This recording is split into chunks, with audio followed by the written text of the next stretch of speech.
The governance of Johannesburg is once again in the spotlight. The DA has tabled motions of no confidence against Mayor Dada Morero, Speaker Nobuhle Mthembu and Chief Whip Sithembiso Zungu, accusing the leadership of failing to arrest the city's growing crisis. Among the concerns are alarming revelations about city power, which allegedly spent millions on business breakfasts and internal strategies while struggling to keep the lights on and maintain financial sustainability. These issues, the DA claims, directly impact service delivery and public trust.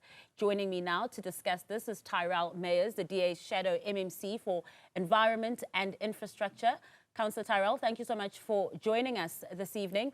And before we even get to those various motions of no confidence that will take place next week, I want us to talk about that huge expose also by News 24 into city power and the contracting of consultancy firms to do work that already there are officials and executives in the city to do that work. Tell us a little bit about that. Thank you, Massa, and good evening to the viewers.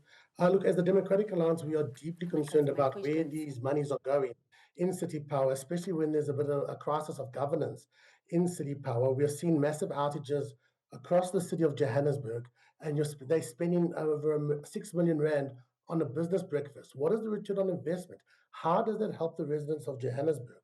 There's also 1 million that they are now spending on brand management.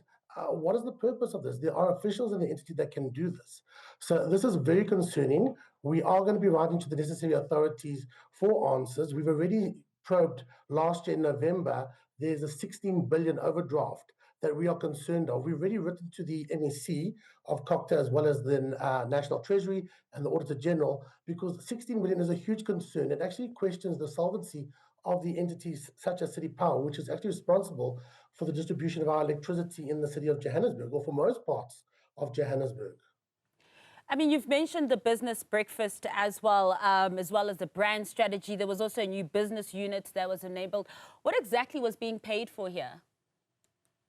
Well, that's what we would like to know. That's why we're going to be asking the question to say exactly what was paid for here. We see amounts here, but the amounts are not clear. It's not telling us exactly what was paid, what was procured, and the intended purpose. And that is a huge concern, because that, again, is speaking to wastage. That money could better be used going back into the entity to assist with cables. You know, there's a lot of theft and vandalism. Just to give you an idea, in the last quarter from January to March, I think there were close to about 29,000 LV outages. When I say LV, I'm talking about low voltage outages in the city of Johannesburg that impacted individual households. I mean, that is astronomical. In the previous quarter, it was close to 30,000.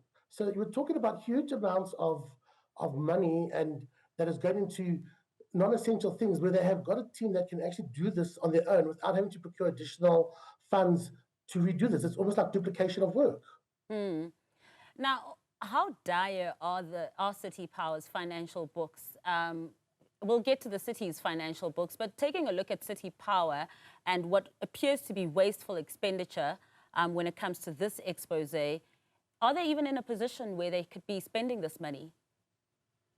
I don't believe they are in a position. They will always get a bailout from the city of Johannesburg, of course.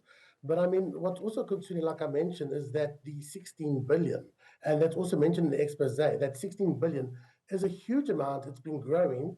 And we exposed, like I said, we've exposed it last year, November, because we are raising the alarm, but we're not getting the feedback from the executive. That's the sad thing, which is why it's now pushing us at the Democratic Alliance to look at other means to hold the executive accountable, like I said, writing to the AG, writing to the NEC of COCTA, so we can get answers, because this is just not sufficient. This is public money, and it is not serving the public interest. And when you do and try, Councillor, to speak to, of course, the mayor as well and the leadership in the city, you're more privy being in council as well, are you able to get any more answers than the rest of the public are able to? It's actually very difficult, I must be honest. Even when it came to the budget, you know, we struggled to get answers. We struggled to get even an appointment with the MMC and the mayor. So, you know, it's really, really difficult. And, you know, we wonder if they're not also complicit in hiding some of the stuff that's going on in these entities.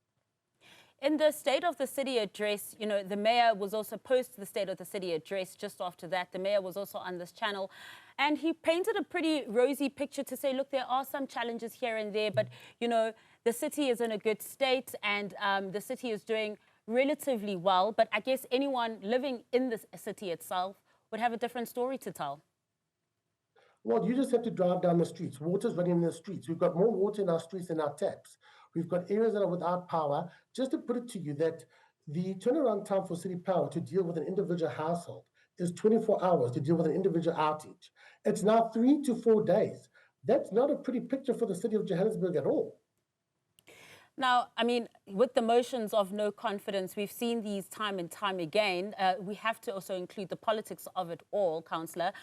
Do you, as a Democratic Alliance, have the numbers in the city of Johannesburg to be able to have a successful motion of no confidence in the leadership, including the mayor? Look, we are confident that we will do quite well. We have been approached by political parties that are part of the current GLU that have approached us anonymously to say, look, they would like to support the motion.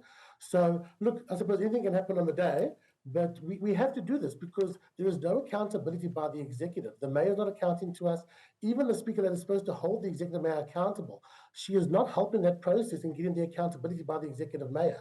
This is why we are now being pressed to bring these motions of no confidence, because it's a desperate plea to say, guys, we represent the residents of Johannesburg. They want answers. You're not giving us the answers. And what's going on is not satisfactory. Are you at liberty to tell us some of those political parties that have approached you and that you've approached? Unfortunately not, I'm not. Are you a little bit apprehensive that, you know, things could change on the day as well, just after you've already said that these parties are going to support us? As we've seen, a day is a very long time in politics.